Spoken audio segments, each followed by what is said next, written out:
Imagine a land where the unthinkable happened. In 1935, 1 million people voted to join a rising Nazi Germany. And then in 1955, they rejected the chance to become an independent European state. Twice in 20 years, this curious entity stood at a crossroads, and each time it turned its back on sovereignty. But was it ever truly free to choose, or was it just a pawn between two bitter empires? You're watching the Library of Lost Lands, where we dwell into the stories of countries that once were, but are no longer with us. From republics that barely lasted a week to puppet states that outlived their creators, we bring you the gripping histories of the countries that time forgot. Subscribe to explore the ghosts of borders past. This is the story of Saarland, a borderland carved from empires, ruled by commissions and coal cartels, armed with its own currency, passport, and Olympic team. A land that flirted with independence, yet never claimed it. A state that existed, and then didn't.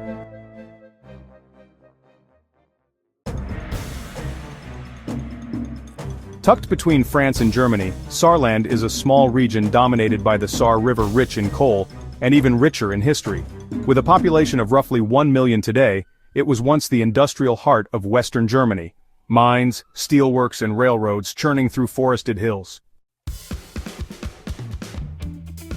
During its quasi-sovereign periods, Saarland even had its own flag, 3 blue bars on white, symbolizing the Saar River and neutrality, sometimes accompanied by regional coats of arms during its protectorate phase. But Saarland's true value lay not in its size but in its position, a gateway between two world powers. And in the wake of 2 world wars, both of those powers came calling.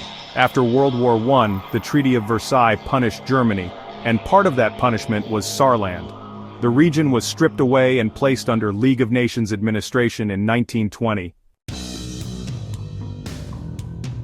But this wasn't pure internationalism. France was given control of Saarland's coal mines, a prize to help it rebuild.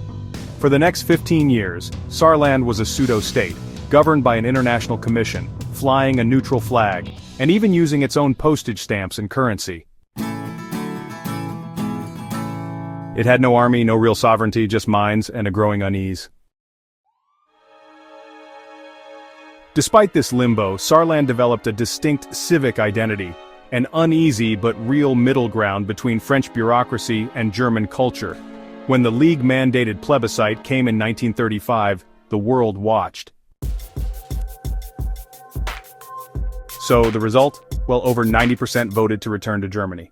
Not to democracy, not to neutrality, but to Hitler. And so Saarland was absorbed back into the Reich, but the story didn't end there.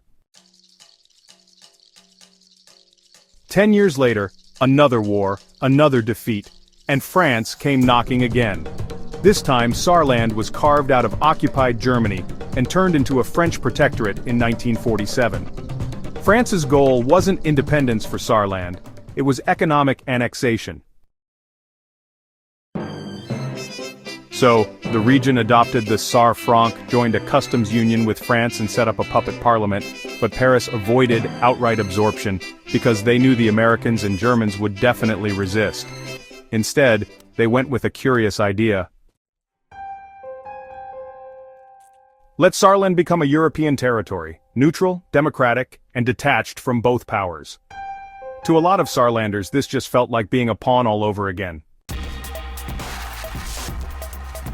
In 1955, a second referendum was held. The people were asked, "Do you support the Saar Statute, which would make your land a European territory under the Western European Union?" So in the end, 67.7% voted no. They didn't want independence, they didn't want Europe, what they wanted was Germany. The message was pretty clear, and this time the powers actually respected it. On January 1, 1957, Saarland officially became the 10th state of West Germany. Its sovereignty, real or imagined, was over. France lost its industrial foothold, Germany gained back its western coal basin, and Saarlanders, they rejoined their old country, but carried scars from 40 years of being carved, governed, and traded. There was no war, no purge, no ethnic cleansing, but there was a quiet erasure of nationhood in waiting. Some wonder, what would have happened if the 1955 vote had gone differently? Would Saarland be today's Luxembourg, or just another failed buffer state, forgotten and absorbed? Saarland still exists, as a federal state of Germany, but echoes of its limbo past remain. In Saarbrücken, the capital, French bakeries line German streets, and locals still joke they speak German but drink French wine. The 1950s Saar football team remains a quirky trivia legend. They even managed to beat Norway in World Cup qualifiers. The Völklingen Ironworks, which was once the heart of Saar industry, is now a UNESCO heritage site, preserved, rusted, and proud.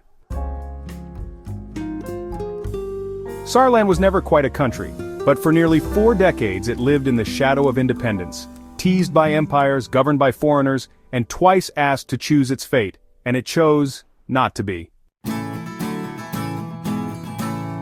Which raises the question, can a land truly be lost if it never wanted to be found?